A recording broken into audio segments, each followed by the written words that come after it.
ونعوذ بالله من شرور أنفسنا وسيئات أعمالنا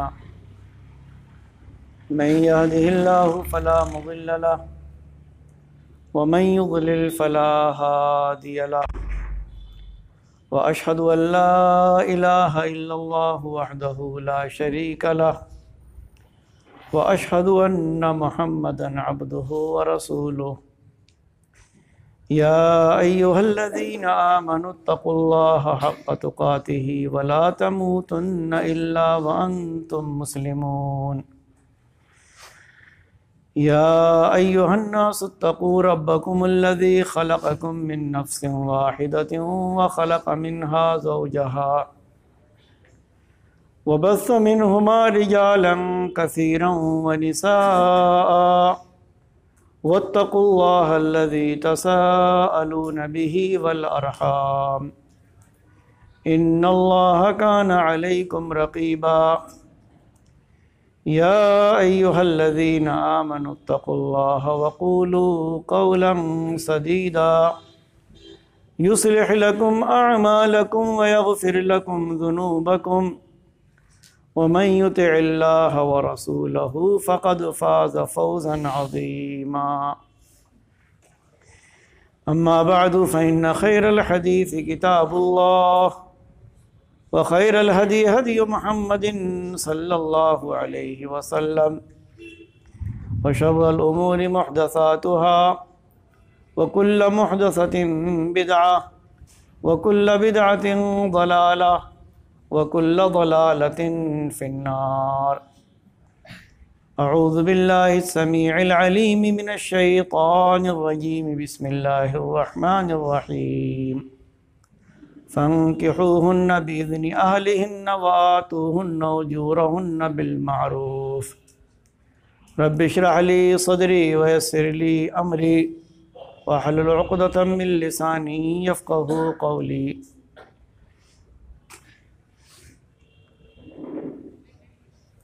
سامعین کرام،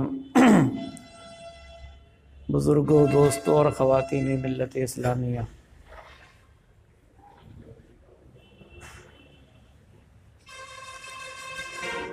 گزشتہ جمعے میں بیوی پر اس کے شوہر کے کیا حقوق ہیں اختصار کے ساتھ اس سلسلے میں گفتگو کی گئی تھی۔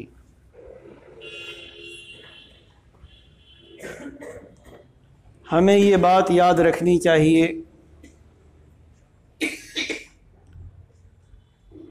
کہ جس طرح شوہروں پر، بیویوں پر شوہروں کے حقوق ہیں، اور اللہ رب العالمین نے مردوں کو عورتوں پر فضیلت عطا فرمائی ہے، تو ایسا نہیں ہے کہ عورتوں کو حقوق سے بالکل محروم کر دیا گیا ہو یا شوہروں پر ان کے حقوق نہ ہوں۔ اگر ہم قرآن مجید کا مطالعہ کریں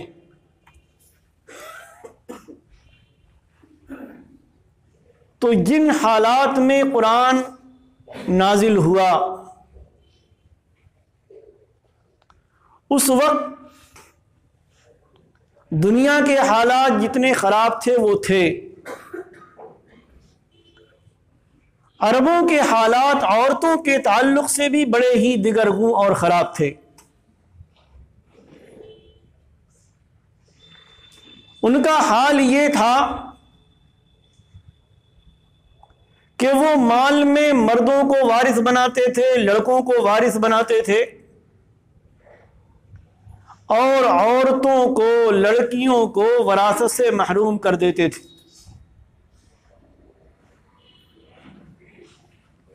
اللہ رب العالمین نے ان کی ایک حالت کا ذکر قرآن میں کیا۔ ان کا کہنا تھا ما فی بطون هذه الانعام خالصۃ لذکورنا ومحرم علی ازواجنا،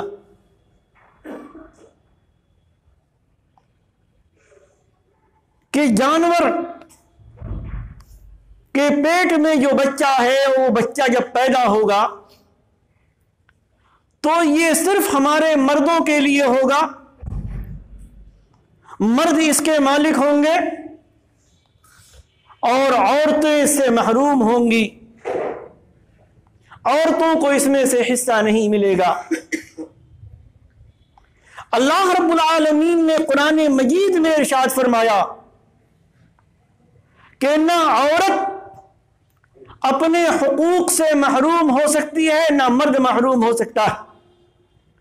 فرمایا گیا للرجال نصیب مما ترک الوالدان والاقربون وللنساء نصیب مما ترک الوالدان والاقربون مما قل منہ او کثر،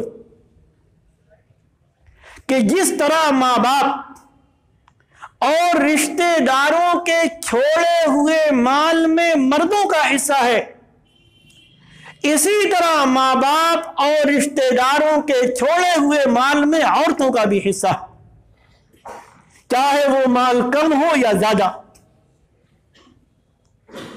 اور اسی کے بعد اللہ تعالیٰ نے ارشاد فرمایا یوصیکم اللہ فی اولادکم للذکر مثل حظ الانثیین، کہ اللہ تعالیٰ تم کو تمہاری اولاد کے بارے میں وصیت کرتا، اگر کوئی آدمی لڑکے اور لڑکیاں دونوں چھوڑ کر دنیا سے جاتا ہے تو لڑکوں کو بھی حصہ ملے گا، لڑکیوں کو بھی حصہ ملے گا۔ یہ اور بات ہے کہ اللہ تعالیٰ نے اپنی حکمت کے تحت مردوں کا حصہ، لڑکوں کا حصہ لڑکیوں کے دگنا رکھا ہے، اور اس کی وجوہات کیوں؟ اس لیے کہ عورتوں پر اخراجات کی ذمہ داری نہیں، عورتوں پر گھر کی ذمہ داری نہیں، یہ سارے کام مردوں کے۔ تو کہنے کا مطلب یہ ہے کہ اللہ تعالیٰ نے عورتوں کے بھی حقوق رکھے، اور جب بات آئی زوجین کی، شوہر و بیوی کی، تو فرمایا وَلَهُنَّ مِثْلُ الَّذِي عَلَيْهِنَّ بِالْمَعْرُوفِ، جس طریقے سے عورتوں پر شوہروں کے حقوق ویسے ہی بھلائی کے ساتھ شوہروں پر عورتوں کے حقوق بھی ہیں، اور شوہروں کو ان حقوق کو ادا کرنا چاہیے۔ اگر ہم کتاب و سنت کا مطالعہ کریں، قرآن و حدیث کو دیکھیں، تو سب سے پہلا حق شوہر پر بیوی کا یہ ہے کہ جب وہ کسی عورت کو اپنی بیوی بنا کر لاتا ہے، اپنی زوجیت میں شامل کرتا ہے، تو اس کا مہر ادا کرے۔ مہر دینا شریعت نے واجب قرار دیا ہے، لازمی ہے شوہر کے اوپر۔ اللہ تعالیٰ نے قرآن مجید میں ارشاد فرمایا شوہروں کو مخاطب کرتے ہوئے، مردوں کو مخاطب کرتے ہوئے، کہ تم عورتوں کو ان کا مہر دو، وَآتُوا النِّسَاءَ صَدُقَاتِهِنَّ نِحْلَةً، مرد عورتوں کا مہر ادا کریں گے۔ ایک اور جگہ فرمایا کہ فَانكِحُوهُنَّ بِإِذْنِ أَهْلِهِنَّ وَآتُوهُنَّ أُجُورَهُنَّ بِالْمَعْرُوفِ، کہ تم عورتوں سے ان کے ولیوں کی اجازت سے شادی کرو، ان کے گھر والوں کی اجازت سے شادی کرو۔ اس سے پہلے بات آ چکی کہ عورت کے لیے ولی کا ہونا ضروری ہے، ولی کی رضامندی کے بغیر وہ شادی نہیں کر سکتی۔ اللہ تعالیٰ قرآن میں فرماتا ہے فَانكِحُوهُنَّ بِإِذْنِ أَهْلِهِنَّ، عورتوں کے، لڑکیوں کے گھر والوں کی اجازت سے تم ان سے شادی کرو، اور جب شادی کرنے لگو، شادی ہو جائے، تو تمہارے اوپر لازمی ہے کہ ان کا مہر ادا کرو۔ مہر ادا کرنا اتنا ضروری کہ ایک حدیث میں اللہ کے نبی صلی اللہ علیہ وسلم نے فرمایا کہ ان احق الشروط ان توفوا به ما استحللتم به الفروج، دنیا میں تم مختلف شرطیں لگاتے ہو، مختلف کام کرتے ہو، ایک دوسرے سے تمہارا لین دین ہوتا، جتنی بھی چیزیں اس بات کے زیادہ لائق ہیں کہ ان حقوق کو ادا کیا جائے، ان شروط کو ادا کیا جائے، تو کسی عورت سے شادی کرتے وقت جو تم نے مہر کی شرط لگائی ہے اور اس مہر کے ذریعے سے تم نے ایک اجنبی عورت کو اپنے لیے حلال اور جائز قرار دیا ہے، اس کو پورا کرنا تمہارے لیے ضروری۔ صحیح بخاری اور مسلم کی روایت، سہل بن سعد ساعدی رضی اللہ تعالیٰ عنہ بیان کرتے کہ ایک عورت اللہ کے نبی صلی اللہ علیہ وسلم کے پاس آئی، احادیث پڑھیں، قرآن پڑھیں، اور جو ہم نے ایک فیشن بنا رکھا ہے نا، لکھ دو 2 لاکھ کا مہر، لکھ دو 3 لاکھ کا مہر، لکھ دو 5 لاکھ کا مہر، لکھوانے میں کیا جاتا، نیت تو ہے نہیں دینے کی۔ ایک اور فیشن چل پڑا ہے صاحب کہ شوہر جو زیور لے کر آتا ہے، مان دو بھائی اتنے زیور پر ادائیگی، اور ادائیگی کا مطلب مجھے تو پتا نہیں کہ آپ کے علی گڑھ میں کیا، لیکن میں اپنے یہاں بریلی میں ادائیگی کا مطلب جانتا ہوں۔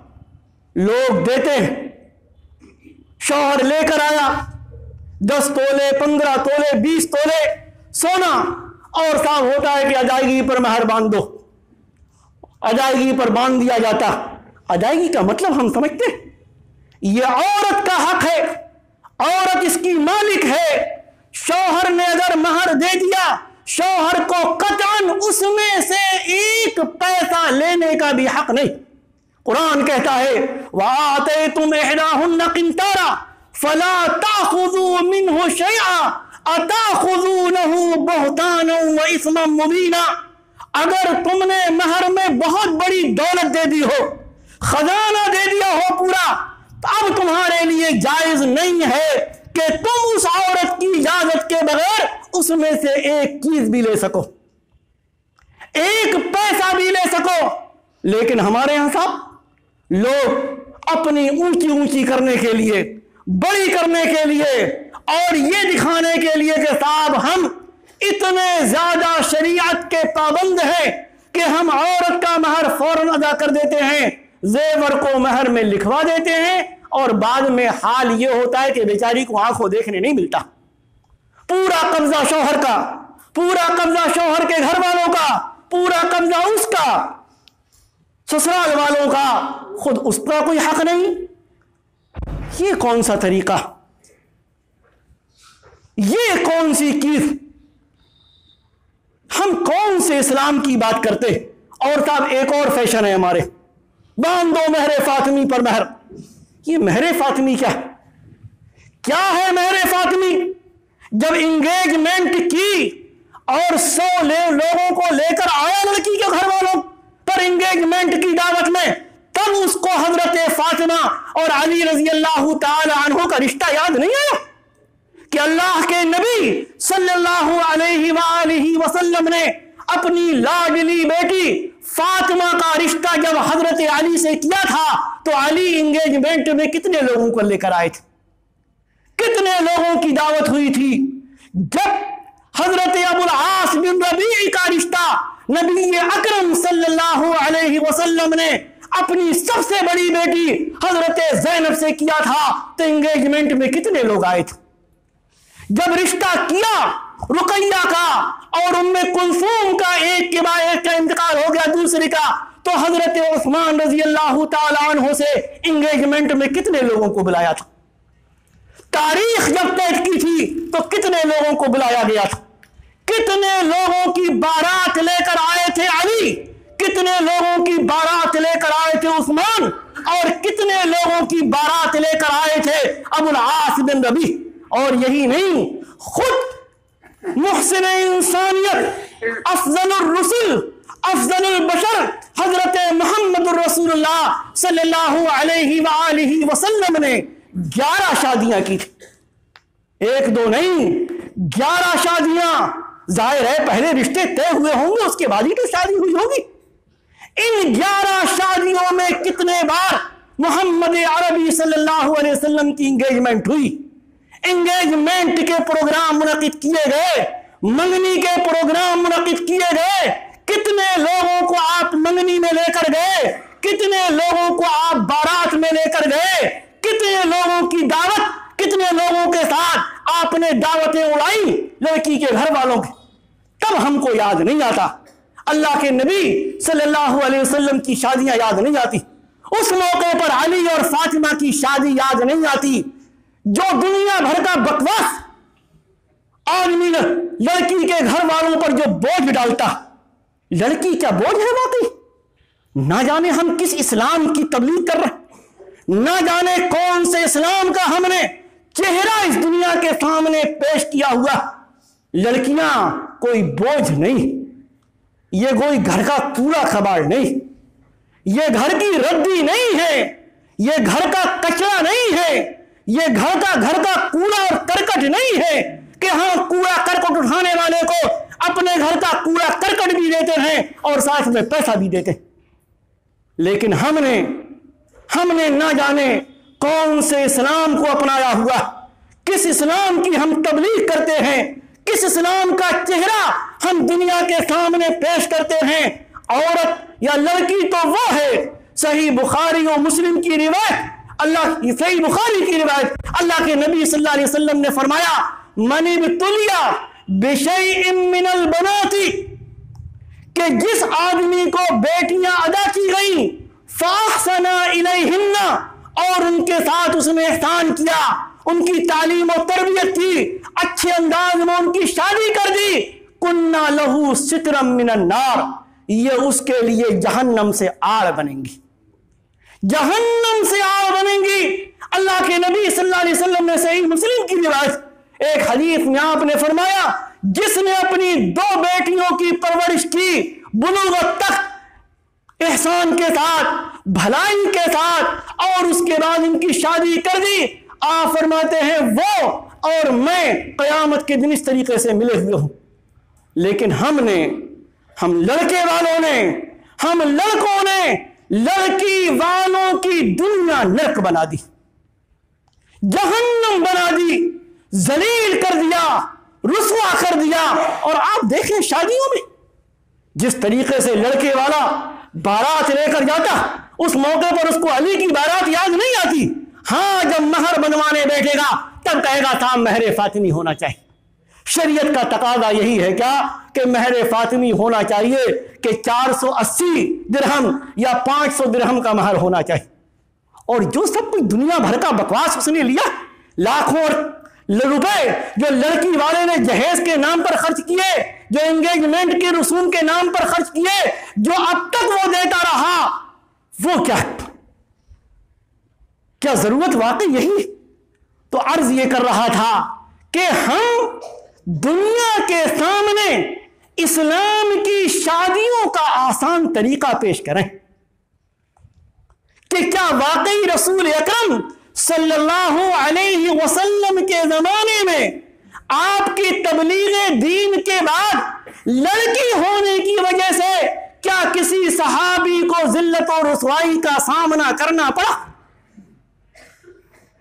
کیا ایسا ہوا کہ جیسا آج ہوتا ہے اگر کسی کے گھر میں آج بیٹی پیدا ہو جائے تو آج ہی سے وہ بیچارہ پریشان ہو جاتا ہے، وہ 20 اور 25 سال کے بعد کی صورتحال اس کے ذہن میں بھی سے گھومنے لگتی ہے، کیا کرے گا، کس طریقے سے لوگوں سے پیش آئے گا، لوگ کس طریقے سے پیش آئیں گے، کیسے اس کی شادی کرے گا، کہاں سے اخراجات لائے گا۔ آج ہماری غلط پالیسیوں کی وجہ سے، آج ہماری اسلام کی غلط تشریح کرنے کی وجہ سے باپ اپنی جوان بیٹیوں کو دیکھ کر وقت سے پہلے بوڑھا ہو جاتا۔ کتنے مسلم گھرانے ہیں ہوں گے آپ کو ملیں گے جہاں جوان بیٹیاں بغیر شادیوں کے۔ کیوں؟ یہ ہماری غلط کہاں سے لائے بیچارہ 5 لاکھ، کہاں سے لائے 10 لاکھ، کہاں سے لائے منگنی کے رسوم ادا کرنے کے لیے لاکھوں، کہاں سے لائے غسل رسوم ادا کرنے کے لیے لاکھوں۔ اور ہمارا حال یہ ہے کہ جو چیز مردوں پر لازم تھی، جو چیز شوہروں پر لازم تھی، جس کے بارے میں اللہ تعالیٰ نے فرمایا وَآتُوا النِّسَاءَ صَدُقَاتِهِنَّ نِحْلَةً، عورتوں کے مہر ادا کرو، ہم کو اس کی کوئی فکر نہیں۔ تو عرض یہ کر رہا تھا کہ سہل بن سعد ساعدی رضی اللہ تعالیٰ عنہ بیان کرتے ہیں، ایک عورت آئی اللہ کے نبی صلی اللہ علیہ وسلم کے پاس اور کہا کہ اللہ کے نبی میں اپنے آپ کو آپ کے لیے ہبہ کرتی ہوں۔ باپ کے لیے ہبا کرتی. ہبا کرنا اللہ کے نبی صلی اللہ علیہ وسلم کے لیے جائز تھا. کوئی عورت ہبا کر سکتی؟ امتیوں کے لیے جائز نہیں. آپ تھوڑی دیر خاموش رہے, آپ نے کوئی جواب نہیں دیا. کچھ اور لوگ بھی آپ کے ساتھ بیٹھے ہوئے تھے, ایک صاحب کھڑے ہوئے, انہوں نے آپ کی خاموشی سے فائدہ اٹھایا. کہا آپ خاموش ہیں, میں بھی اپنی بات رکھ. کھڑے ہوئے, کہا اللہ کے رسول صلی اللہ علیہ وسلم اگر آپ کو ضرورت نہیں ہے تو اس عورت سے میری شادی کرا دیجئے, میری شادی کرا دیجئے. آپ نے فرمایا کچھ دینے کے لیے ہے. ہمارے یہاں کیا ہوتا, لڑکی والوں کو دیکھا جاتا ہے کہ لڑکی کا باپ کچھ جہیز دے سکتا ہے کہ نہیں دے سکتا. جب ہمارے یہاں عورتیں یا مرد لڑکی دیکھنے جاتے ہیں سب سے پہلے اس کا گھر دیکھتے ہیں, اس کے بعد اس کے گھر میں یہ دیکھتے ہیں 2 ویلر کھڑی ہے یا 4 ویلر کھڑی ہوئی, یہ دے گا کیا. اور اس کے بعد جو ضیافت ہوتی تو لڑکی کی اچھائی یا برائی کا اندازہ ڈائننگ ٹیبل پر لگائی جانے والی ناشتے کی پلیٹوں سے لگایا جاتا. جتنی زیادہ پلیٹیں ہوتی, جتنے زیادہ کھانے کے آئٹم ہوتے, اتنی ہی لڑکی اچھی مانی جاتی. اور اگر بیچارہ کہیں ضیافت قاعدے سے نہ کر سکے, سب کچھ ہونے کے باوجود وہ لڑکی اچھی نہیں ہوتی. رسول اکرم صلی اللہ علیہ وسلم نے نوجوانوں سنو, تم سے کہا تھا, تمہیں مخاطب کرتے ہوئے کہا تھا کہ تم کہو المرأۃ لأربع لمالها ولجمالها ولحسبها ولدینها فاظفر بذات الدین. کہ آج کل لوگ شادیوں کے لیے 4 چیزوں کا اعتبار کرتے ہیں. کوئی مال دیکھتا ہے, کوئی عورت کی خوبصورتی دیکھتا ہے, کوئی عورت کا خاندان دیکھتا ہے, اور کوئی عورت کا دین دیکھتا ہے. لیکن تم عورت کی دینداری دیکھ کر کامیابی حاصل کرو.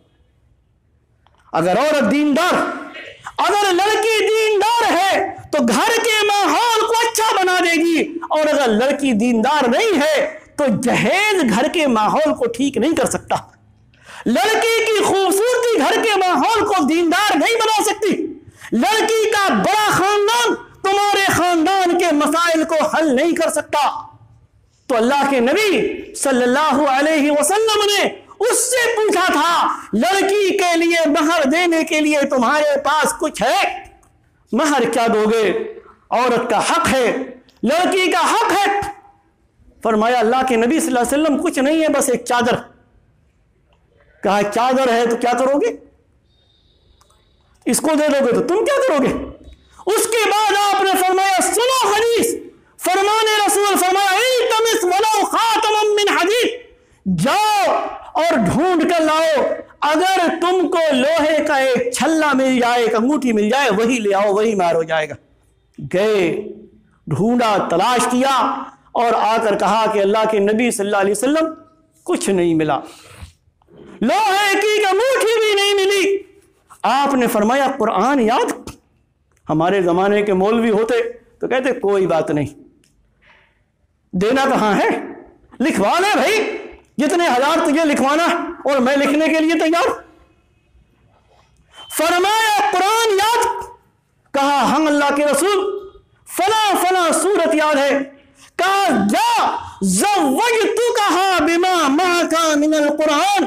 میرے صحابی سن, تجھ کو جو قرآن کی صورتیں یاد ہیں, اس لڑکی کو قرآن کی وہی صورتیں تو سکھا دینا, یہی تیرا مہر ہو جائے گا, یہی تیرا مہر ہو جائے گا. اس حدیث سے آپ یہ اندازہ لگائیں کہ عورت کا یہ حق مہر ادا کرنا کتنا لازمی اور ضروری, اس سے آپ اندازہ لگائیں. اور مہر کے لیے کوئی مقدار نہیں, جس پر زوجین راضی ہو جائیں, جس پر میاں بیوی راضی. اور ایک اور ہمارے یہاں مسئلہ چلتا, آدمی آیا, شادی کی جا رہی, لڑکی کو بیچاری کو پتہ بھی نہیں ہوتا کہ اس کا مہر کیا باندھا جا رہا ہے, اور بعض جگہوں پر تو لوگوں کو بھی پتہ نہیں ہوتا کیا مہر باندھا جا رہا ہے. وہ چند ذمہ دار قسم کے لوگ, ادھر سے بھی چند ذمہ دار, ادھر سے بھی چند ذمہ دار, نہ لڑکی کی حیثیت دیکھتے نہ لڑکے کی حیثیت دیکھتے, اور وہ اپنے حساب سے باندھتے ہیں. جبکہ لڑکے کو دینا ہے, لڑکی کو ملنا. لڑکے کو بھی معلوم ہونا چاہیے کہ جو مہر متعین کیا جا رہا ہے اس کی حیثیت کے مطابق ہے یا نہیں، دے سکتا ہے یا نہیں، اور لڑکی کو بھی یہ معلوم ہونا چاہیے کہ اس کو اپنے شوہر سے جو مال ملنا ہے مہر کی صورت میں وہ کیا ہے۔ تو اللہ کے نبی صلی اللہ علیہ وسلم نے اس حق کو ادا کرنے کی پہلے بات کہی جو سب سے پہلا حق ہے بیوی کا، کہ مہر ادا کیا جائے۔ اور سنیں، ایک بڑے مشہور صحابی، عشرہ مبشرہ میں سے، اور مشہور کے ساتھ ساتھ مالدار بھی، حضرت عبد الرحمن بن عوف رضی اللہ تعالی عنہ، ان کی بھی اپنی ایک تاریخ۔ ہجرت کر کے گئے تھے، کچھ بھی پاس میں نہیں تھا، ایک صحابی سے ملاقات ہوئی، انصاری صحابی سے، اور ان دونوں نے کہا کہ بھئی میرے پاس یہ ہے یہ ہے یہ ہے، آپ لے لیجیے۔ انہوں نے کہا اللہ تعالیٰ آپ کے مال میں برکت کرے، آپ مجھے بازار بتا دیجیے بازار کا۔ گئے بازار میں، سامان خریدا، شام کو بیچا، کچھ پیسے ملے، اور تجارت کرتے رہے، اور حال یہ ہوا عبد الرحمن بن عوف کہتے تھے کہ اگر مٹی کو بھی ہاتھ لگا دیتا ہوں تو وہ بھی سونا بن جاتی۔ ایک مرتبہ اللہ کے نبی صلی اللہ علیہ وسلم نے ان کے جسم پر زردی کا نشان دیکھا۔ زرد رنگ مردوں کے لیے جائز نہیں، زرد خوشبو مردوں کے لیے جائز نہیں۔ چنانچہ آپ نے پوچھا عبد الرحمن بن عوف سے، عبد الرحمن یہ کیسا نشان تمہارے کپڑوں یا جسم پر؟ فرمایا اللہ کے نبی صلی اللہ علیہ وسلم میں نے شادی کر لی۔ عبد الرحمن بن عوف عشرہ مبشرہ میں سے، ان 10 خوش نصیبوں میں سے کہ جن کو اللہ کے نبی صلی اللہ علیہ وسلم نے دنیا میں جنت کی بشارت دی۔ سوچیں کتنی محبت رہی ہوگی اللہ کے نبی صلی اللہ علیہ وسلم عبد الرحمن بن عوف۔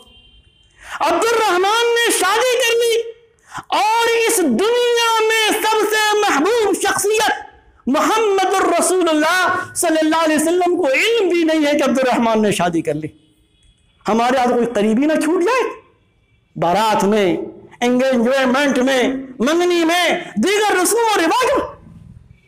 فرمایا عبد الرحمن کیسا نشان ہے؟ کہ اللہ کے رسول نے شادی کر لی، اور پھر خود ہی کہا کہ اللہ کے نبی میں نے ایک کھجور کی گٹھلی کے برابر سونے کے عوض شادی کی، یعنی عورت کو میں نے کھجور کی گٹھلی کے برابر سونا مہر میں دیا۔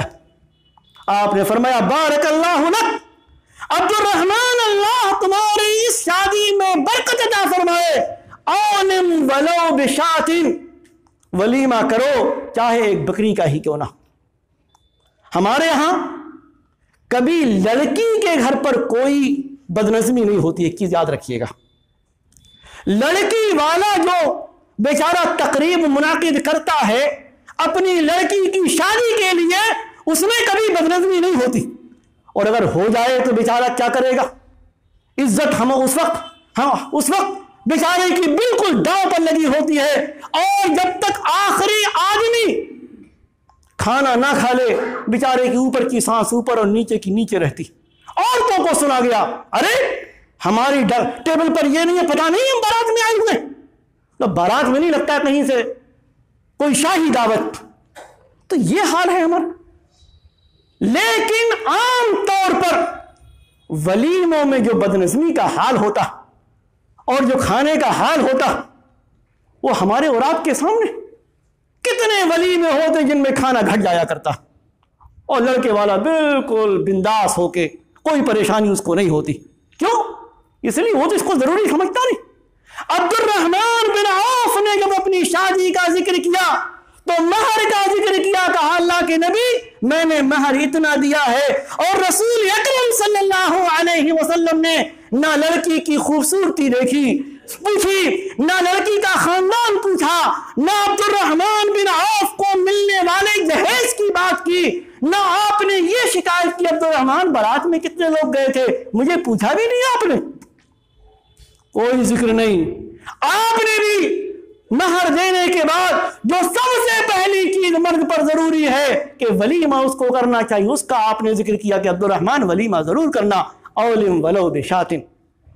تو کہنے کا مطلب یہ عورت کا سب سے پہلا حق اس کو مہر ادا کیا جائے، اس کو مہر دیا جائے، اور اگر واقعی ہم ان لڑکیوں کے ساتھ، ان عورتوں کے ساتھ حسن سلوک کی بات کرتے ہیں، اسلام کے نام لینے کی بات کرتے ہیں، محمد عربی صلی اللہ علیہ وسلم سے محبت کی بات کرتے ہیں، علی و فاطمہ، زینب، ام کلثوم، رقیہ سے محبت کی بات کرتے ہیں، تو ہم شادیاں ویسی ہی کریں جیسے محمد الرسول اللہ صلی اللہ علیہ وسلم نے اپنی شادیاں کی، اپنی بیٹیوں کی شادیاں کی، جو صحابہ کو اپنے طریقے سکھائے۔ یا تو یہ کہہ دیں کہ نعوذ باللہ رسول اکرم صلی اللہ علیہ وسلم کو اپنی بیٹیوں سے اتنا پیار نہیں تھا جتنا ہم کو اپنی بیٹیوں سے پیار، یا ہم یہ کہہ دیں کہ زینب، رقیہ، ام کلثوم اور فاطمہ اس مقام و مرتبے کی نہیں تھی جس مقام و مرتبے کی ہماری اپنی بیٹیاں، ہماری اپنی بیویاں، ہمارے اپنے زمانے کی عورتیں ہیں۔ اگر نہیں تو ازواج مطہرات، وہ فاطمہ جس کو رسول اکرم صلی اللہ علیہ وسلم نے بڑی خوش نصیبی کی بات کہی، وہ خدیجہ کہ جس کو ربی کائنات نے سلام بھیجے، وہ عائشہ کہ جن کے بارے میں محمد الرسول اللہ صلی اللہ علیہ وسلم نے فرمایا کہ مجھے دنیا میں اگر کوئی محبوب ہے تو عائشہ، تو عائشہ مجھے سب سے زیادہ محبوب۔ یاد رکھیں ان سب خواتین سے زیادہ ہمارے زمانے کی خواتین باعزت نہیں ہو سکتی، عزت والی نہیں ہو سکتی، مقام و مرتبے والی نہیں ہو سکتی۔ اگر ہم کو شادیاں اپنی بابرکت بنانی ہے، یہ روز روز کے جھگڑے ختم کرنے ہیں، اپنے گھروں کے ماحول کو اچھا بنانا ہے، تو لوٹو پیچھے کی طرف، لوٹو پیچھے کی طرف، 1450 سال پیچھے کی طرف جاؤ، شادیوں میں وہ طریقے اپناؤ جو محمد الرسول اللہ صلی اللہ علیہ وسلم نے اپنائے، وہ طریقے اپناؤ جو آپ کے صحابہ کرام نے اپنائے، وہ طریقے اپناؤ جو آپ کے زمانے کی صحابیات نے اپنائے، جو ازواج مطہرات کی شادیوں میں اپنائے گئے، جو محمد الرسول اللہ صلی اللہ علیہ وسلم کی بیٹیوں کے میں اپنائے گئے۔ ایک بڑے امام کا قول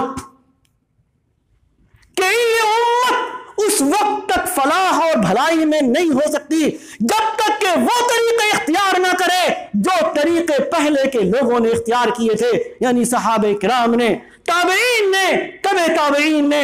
تو عورتوں کا سب سے پہلا حق یہ ہے کہ ان کو مہر دیا جائے، اور یہ یاد رکھا جائے کہ جو مہر دے دیا گیا وہ اس کی مالک ہیں، جس طریقے سے چاہیں جائز انداز میں وہ اس کو خرچ کریں۔ عورت کا اس پر، مرد کا اس پر کوئی دباؤ نہیں، نہ مرد کے گھر والوں کا کوئی دباؤ ہے۔ انشاءاللہ اس سلسلے میں عورتوں کے حقوق کی، بیویوں کے حقوق کی آگے بھی گفتگو ہوگی۔ اللہ تبارک و تعالی ہمیں کتاب و سنت پر عمل کی توفیق عطا فرمائے۔ بارک اللہ لنا ولکم فی القرآن العظیم ونفعنی وإیاکم بالآیات والذکر الحکیم، انہ تعالی جواد کریم ملک بر رؤوف رحیم۔